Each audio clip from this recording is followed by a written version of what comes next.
Hi everyone, welcome to Crypto Origins. I saw this video and I thought that this was wonderful to share with you guys. It just came out today. Charles Hoskinson is being interviewed by Web3 Talks. It's like Google, basically. And I think we just need to watch it, and I'll give you my input as we go along. The link for the full interview is down in the description, so you can watch it and without interruptions and without my points of view, which you frankly may not care about.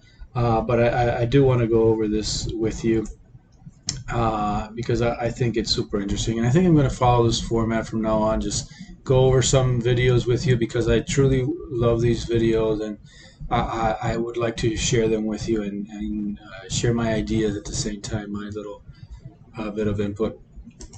Here we go. Welcome, everybody. My name is Marlon Ruiz, and I'm super excited to host this week's Fireside Chats. Our special guest today is Charles Hoskinson. Before we get into our chat, let's go ahead and do a little bit of background on Charles.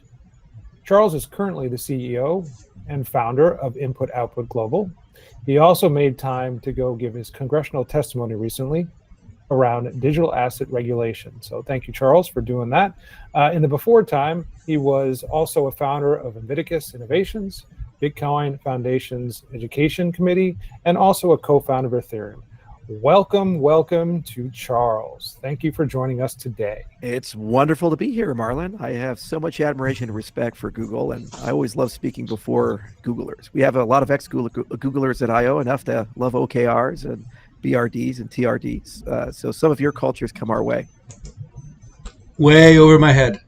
Way over my head. I don't know anything about Google culture or what those terms mean.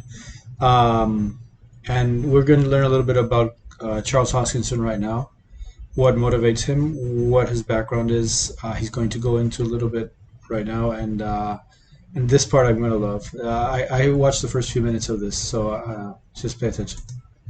Gotcha.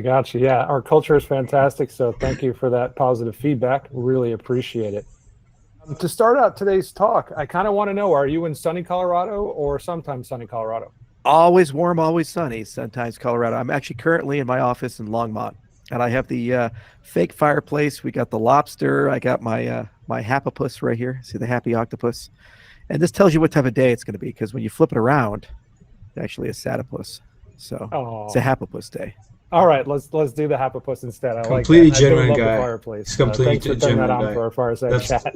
You gotta love it. Fantastic. So we usually like to get started with personal story, how you got into crypto. I recently learned that you actually were a teacher for Bitcoin. So how did you stumble into that assignment, and is that what kind of took you forward into this space?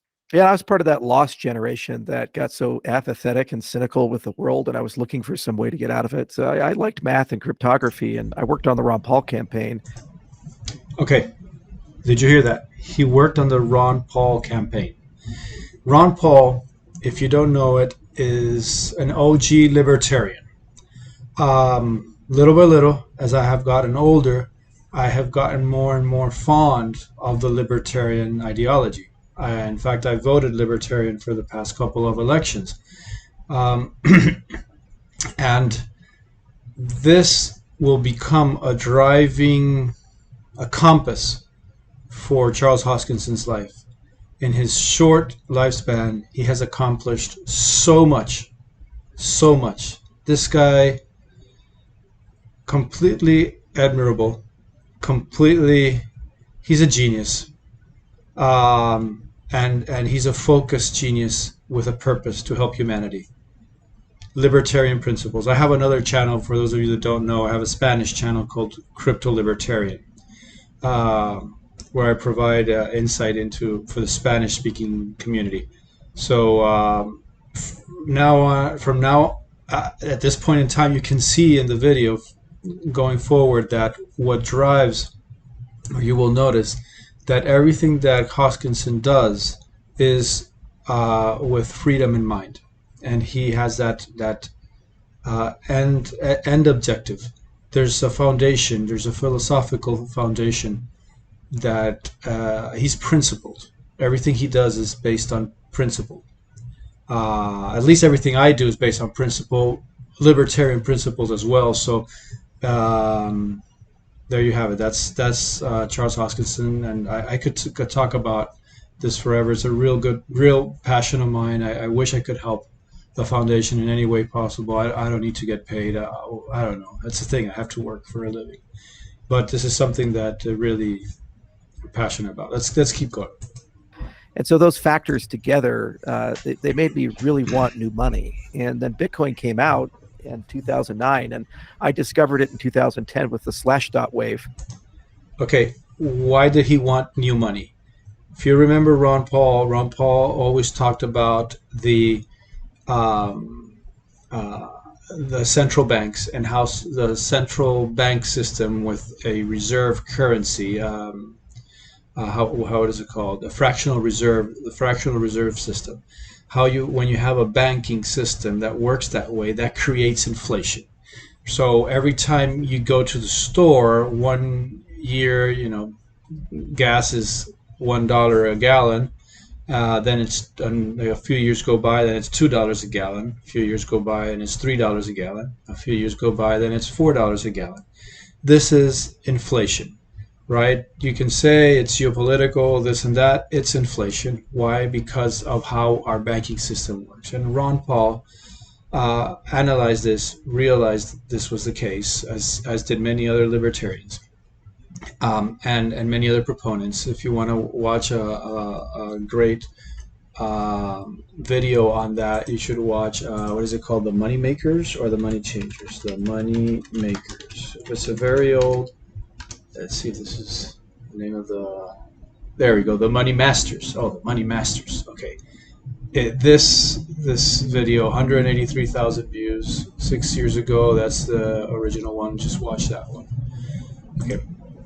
So how money is created, and it shows how we are losing money. We have a tax. We have an inflation tax, and so when you have this leads to a search for real store of value, and that's what he's talking about right now. And I math and cryptography, and I worked on the Ron Paul campaign. And so those factors together, they made me really want new money. And then Bitcoin came out in 2009, and I discovered it in 2010 with the Slashdot wave. And I said, boy, that's really interesting. And it's not going to work, but it's really cool. Because, the Ron Paul movement, we had our own monies. There's like the Liberty Dollar and these other things. And several of the people who did that went to jail, or they got very strongly worded letters from the Treasury Department saying. Okay, so there was a new form of money that was attempted to be created. Even before 2009, maybe Charles doesn't know this. There were other projects. Well, he knows about other projects, yes, but there was one particular project called eGold, which tried to have gold-backed coin in a trust. They actually had a trust with actual physical coin, kind of like PAX right now. So PAX is a stable coin backed by gold, and Iran and Russia are in talks of using either this stable coin or a similar stable coin to create their own currency for exchange between the countries, where they don't have any interference from from other countries. So eGold was also intervened by the SEC, and they were closed down, shut down, and as could have been the case with early crypto adoption. Now, because we have such large numbers, we are too big to shut down, basically. But this was only possible by the efforts and huge risks undertaken by the original visionaries of and adopters of cryptocurrency. You should stop doing that. So I said, this whole thing. Oh, but it's got, it's peer-to-peer. It's got an anonymous founder. So I mined a lot of it. I had this beautiful rig of these AMD 5850s, and I got the nice board. I was running 1.2 gigahashes. Well, peer-to-peer, if you understand what peer-to-peer is, so peer-to-peer means that you send information, you and another person are sharing information. You don't have to go through a third party, a server. This is the foundation for file exchanges, for music exchanges, for the Pirate Bay, for example, to be able to share information freely, and it is used for educational purposes. Mostly, when you're developing something, you need to have access to certain code. And I'm not a developer. I wish I was, but the community that is in this type of sphere prefers open source software, meaning that if you write something, you're not writing that software for your own benefit to become richer. You write software so that future programmers that come after you can use it and make something better. And then the next generation after that gets something better and builds better, better, better, better. And building upon the blocks created by the person before them. In the AMD setup. And I traded, and I managed to scrape up about 50,000 Bitcoin, which at the time was basically worthless. And I wish I held on to those Bitcoin. But that's been a recurring story in my life. Right around 2013, I said, after the Cypriot crisis, I said, Bitcoin's not only here to stay, I think it is going to change the world. So I created the Bitcoin Education Project, and I started networking with everybody. And I created all these Udemy classes and these other things. We pontificated, like, what would the world need to look like for $10,000 Bitcoin? And why is Bitcoin interesting and exciting? Right around the same time, I read this amazing book out of Cornell called Networks, Crowds, and Bits.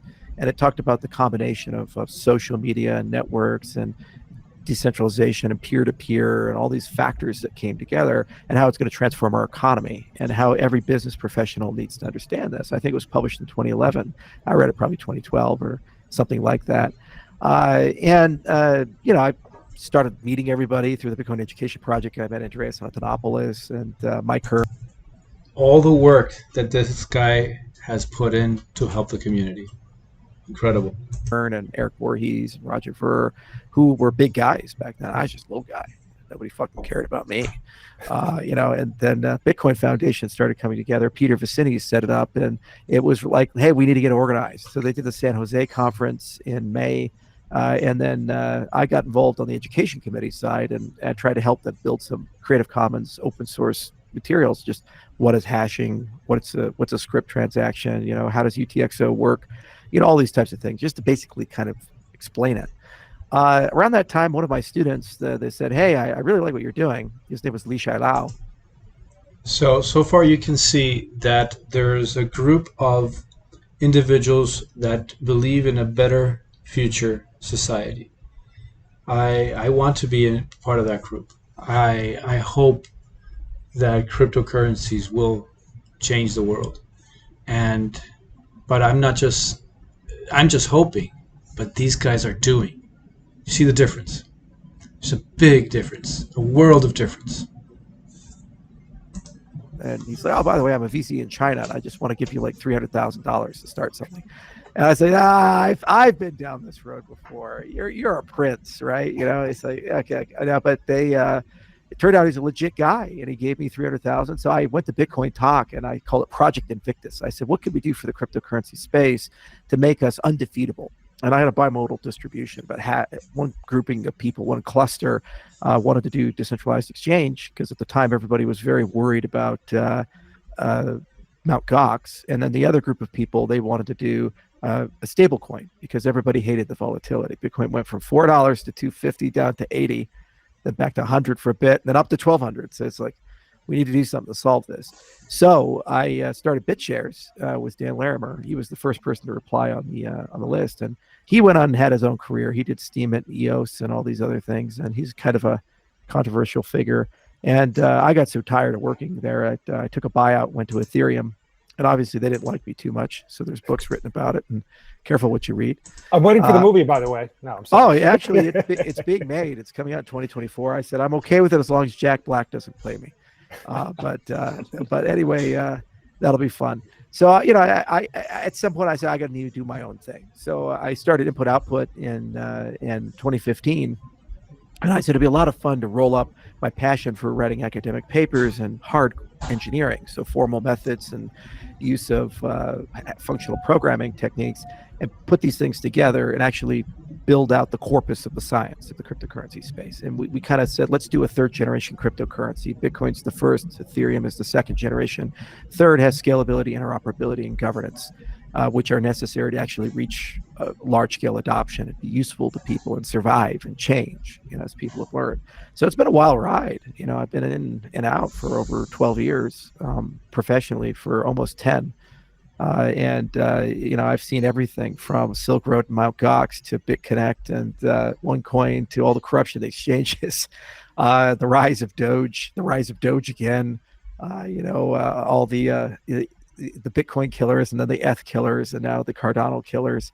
And had a lot of fun. We've written 169 papers. We have a lab at Stanford, at CMU. We have a formal math institute, place at University of Edinburgh, University of Athens, Tokyo Tech. Over 10,000 citations in the portfolio. We do some deep work in programming languages and distributed systems and zero knowledge cryptography, but a lot of economics work as well, like mechanism design and game theory. And we've even designed, stable coins and these things. And then on the engineering side, we're most famous for Haskell, but we also write code in Rust and TypeScript and Scala and some a little bit of Go here and there.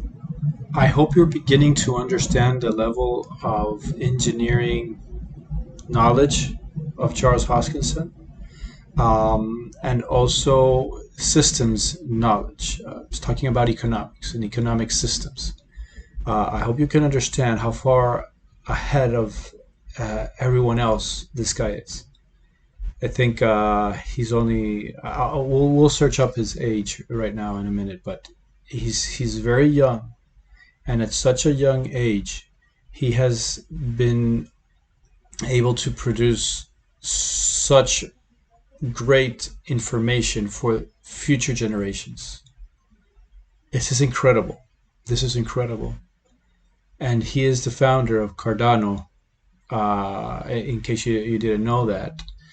So the principles that he identified that the world needed, he tried to build that in to Cardano. Okay, let's keep going. You can't get away from that. And we've implemented a lot of very novel things throughout the years, millions of lines of code. On the formal methods side, we do like hardcore Isabelle and ACTA and Coq work. And, and actually the Formal Mathematics Institute is kind of taking lean to the next level. And we're slowly but surely rewriting math in a machine understandable format. So I guess ChatGPT can have an opinion on it, in a little bit. So it's been a pretty wild ride, I'd say. Yeah, that's awesome. Thank you for giving us that background.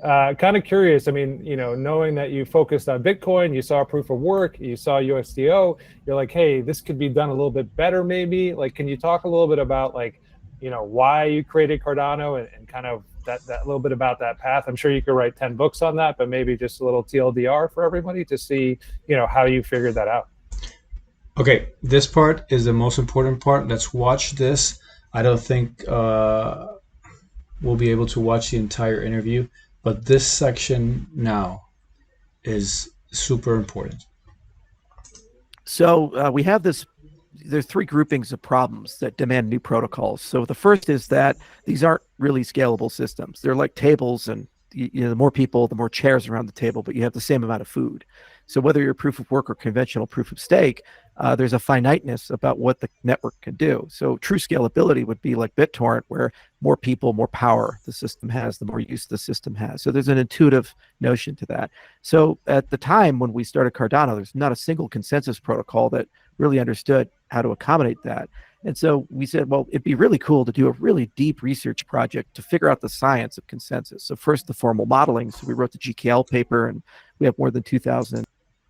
Okay, so he's not thinking solving a problem now.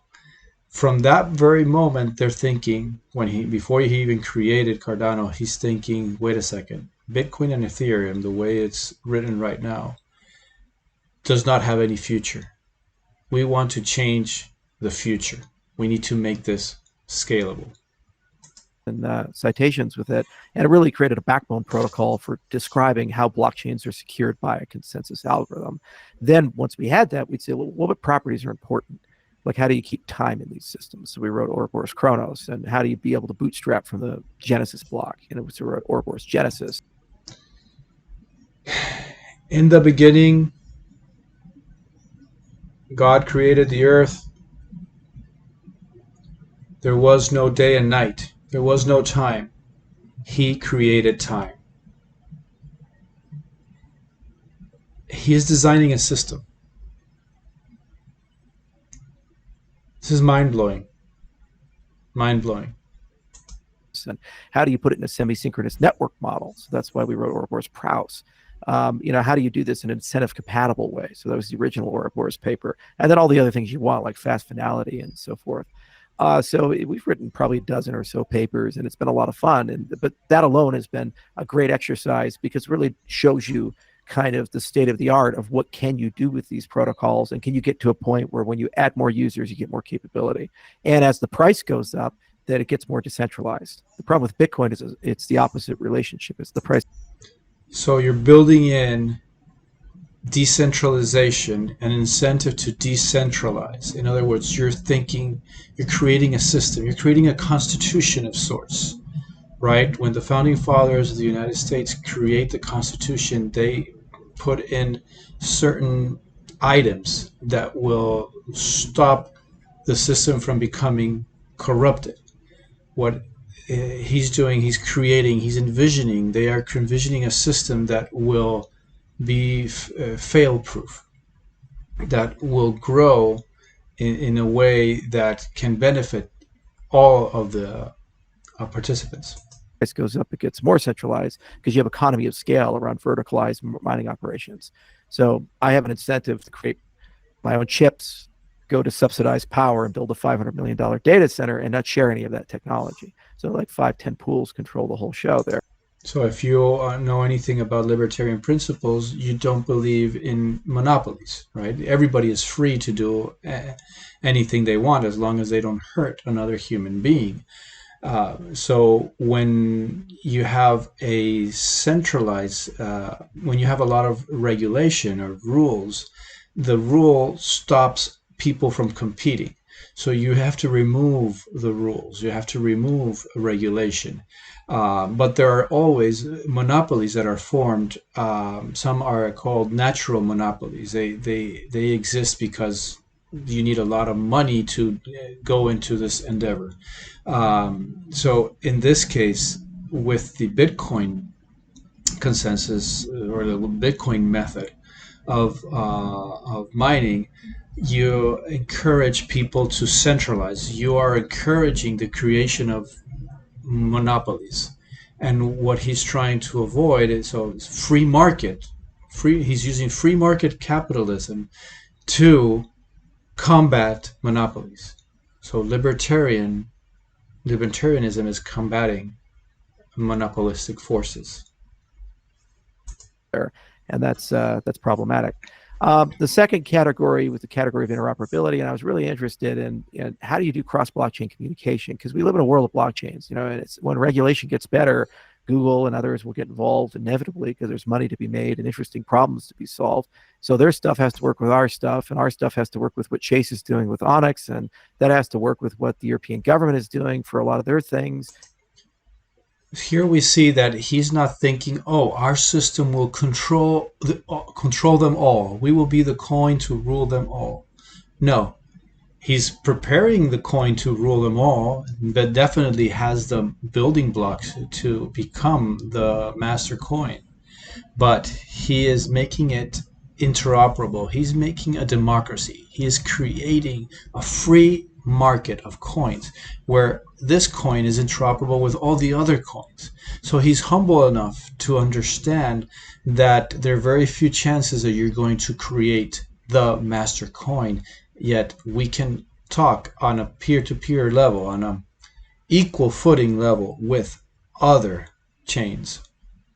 This is way ahead of, philosophically speaking, this is genius. Has to work with all the CBDCs that are coming, has to work with what Japan is doing with all their stuff with the FSA.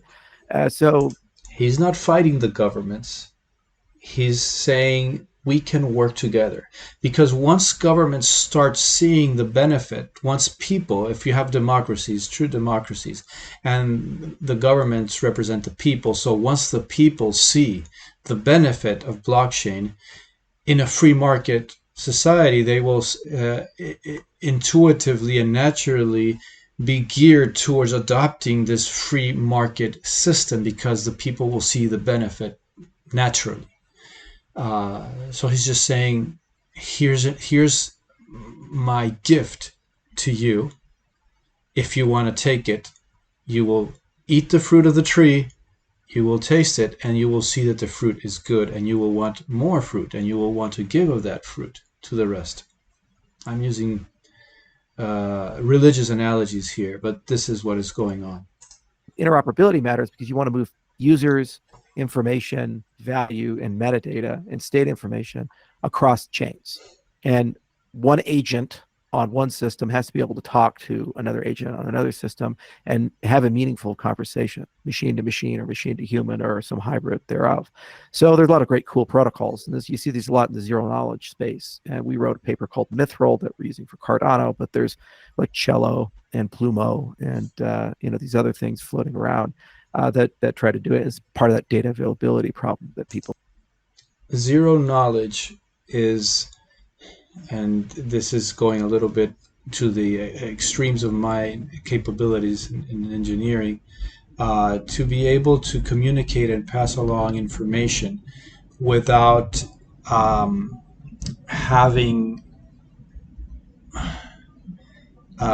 without having a certain centralized, I guess it is over my head.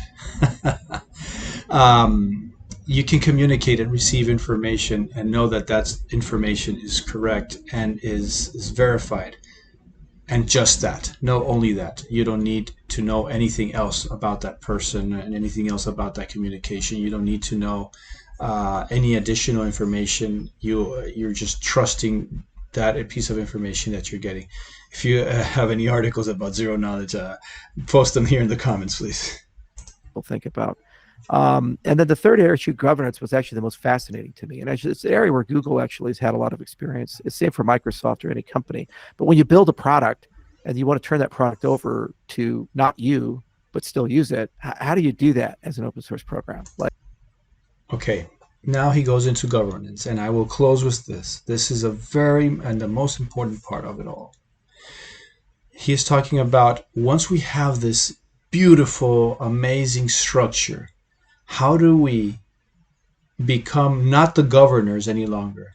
We are going to create this beautiful system where we are the rulers of the world. And at that point in time, we are no longer going to rule it. We are going to give this rule to the people. How do we make the people free and let them decide what they want for the future of this project?